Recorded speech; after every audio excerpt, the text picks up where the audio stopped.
So, Rita, all jokes aside, I mean, these are the sort of scenes we used to see when people like Ceausescu left the scene politically. What did you make of it? You're Victorian? Yes, I am. Well, yeah, Dan's gone, but we've got Jacinta Allan now, and I don't think things are going to get much better under her reign.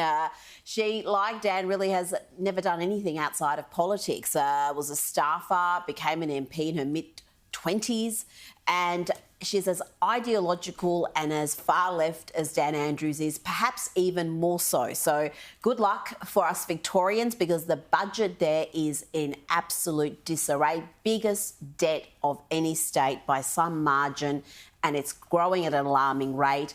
People are being hit really hard. Businesses, individuals, the state taxes are biting.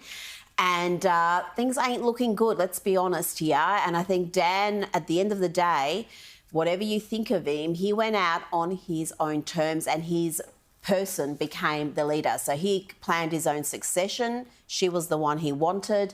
And the Libs were mere spectators, the Victorian Libs. They did not lay a glove on Dan Andrews. No surprises there. That's the honest truth. Exactly. Now, James, you know, the cynics were sort of suggesting, did Dan Andrews orchestrate some kind of deal whereby the state premiers were exempt from Anthony Albanese's COVID inquiry, and then they went, right, I'm out of here. So that's what the cynics were suggesting. I don't know if there's any evidence to that. Well, I don't know. What about the timing of his leaving? Yeah, look, I mean, the timing of the leaving, what more could he do to Victoria? You know, what else was there left to ruin? You know, given the state of the finances and everything else, he's got a statue. $1 trillion debt as opposed to the one we currently have? Yeah, he's got his statue. You know, what more is there for him to do? So, you know, he could go out on his own terms. You know, obviously we saw the scenes there of people who were demonstrating, you know, against him and everything like that. But, you know, the thing you got to remember, and part of this is due to the fact that you've got an opposition there that is worse than useless and is more interested in getting Conservatives out of the party room than it is about, you know, fighting Dan Andrews and getting Labour out of the State House. You know, so I'm not sure that there's actually all that much to celebrate, frankly. I mean, if you look at Jacinta Allan, she's a hard left progressive. She's very closely tied to the CFMEU. She's talked all about equity and equal outcomes. In fact, I think we have a grab of that. Do we have a grab of that? Yeah, let's have a look. They've given me those values of hard work, determination to drive equality of outcome.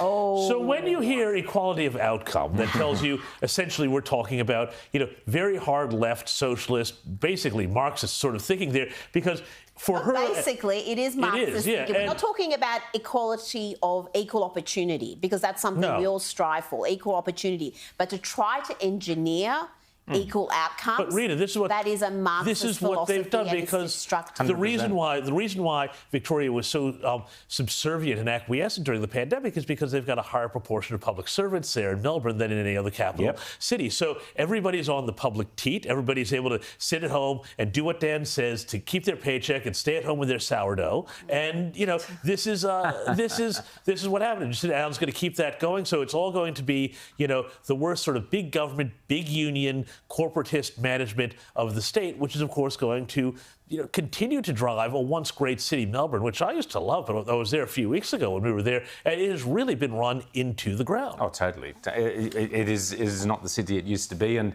Victorians should be right to be very angry. But Rita, you know, I mean, the list, there is never been an Australian political record as disastrous, as damaging as Dan Andrews. I mean, the extent of damage to human lives and people and businesses during COVID was off the charts. Rowan. But then you've got all the other stuff as well. Yeah. You've got all the other stuff. You've got all the integrity issues, the systematic rorting of taxpayers' money with the red shirt saga. He has had so many scandals that would have ended the reign of any other politician. But he has had that Teflon-like quality, as James said, largely because of the inept opposition. If you don't have a decent opposition, and he's also had the benefit of having much of the media in his pocket. Yeah, so that has also assisted him. But we've Victoria, what can you say? Things aren't going to get much better there, I don't think, because I think in a lot of ways for the Liberals, unless they find their backbone and they find some principles and some policies to actually challenge Labor, this change can be a boost for Labor, because you've got, though Jacinta Allan has been there for the ride and her last area of responsibility was the Commonwealth Games, and we know how well that worked out. An absolute disgrace. She can now blame everything on Dan Andrews. Yes. So the budget crisis, all the integrity issues, all the different crises that faced this government, she can say, well, that was under the previous Premier and I've now got a clean slate. And I think people will give her that clean run. And so for the Liberals, I think they're in a worse situation than when Dan was in power. Maybe. But no.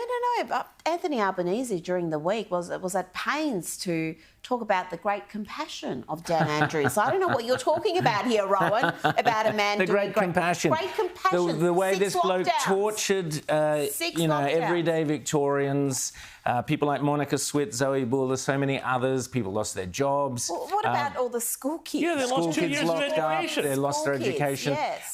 But what is also sickening is how even if there were to be a royal commission into the abuse of power during COVID, which there should be, look at how all the leaders have disappeared. They've all kind of retired. The health ministers, the premiers, one by one, they've all faded off into the distance. No longer there to be held accountable. I mean, it's an absolute disgrace. What is interesting about We that? still have Anastasia. She's still there. Well, for a couple more weeks. But it is interesting to me to note, though, one thing that's gone unremarked about that Royal Commission and the way that the way that it landed is that, and I think this is where we're starting to see with The Voice and other things, real sort of, paint coming off of the Albanese government, because an awful lot of people in the press gallery who are normally, shall we say, sympathetic to the Albanese government, absolutely weighed in and said that this terms of reference for this Royal Commission or non-Royal Commission was an absolute disgrace, with many of them pointing out that Albanese's claim that, Royal Commission takes too long.